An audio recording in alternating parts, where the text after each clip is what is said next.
যত দ্রুত সম্ভব নির্বাচন চায় বিএনপি, কিন্তু ডক্টর ইউনূস সরকার এখনো নির্বাচনের কোনো রোডম্যাপ ঘোষণা করেনি। ফলে বিএনপির মধ্যে ক্ষমতায় যাওয়া নিয়ে শঙ্কা আরও বাড়ছে। বিএনপির হাইকমান্ড মনে করছে নির্বাচন দিতে যত দেরি হবে ততই দেশের জন্য ক্ষতি। সেই সাথে আওয়ামী লীগও পুনর্বাসনের সুযোগ খুঁজতে পারে বলে শঙ্কা রয়েছে বিএনপির মধ্যে। দেশের চলমান সংকটের মধ্যে হঠাৎই লন্ডন সফরে যান বিএনপির মহাসচিব মির্জা ফখরুল ইসলাম আলমগীর।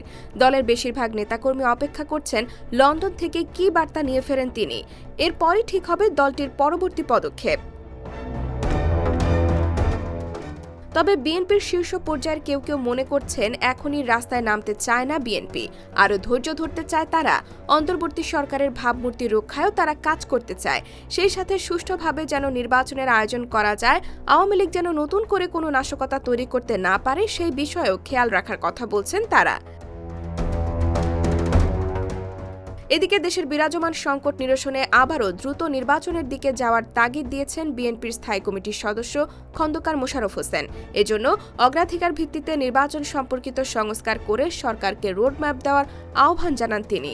খন্দকার মোশাররফ বলেন, সরকার যে সংস্কারগুলো করতে চাচ্ছে সেগুলো শেষ করে দ্রুত নির্বাচনের দিকে যেতে হবে।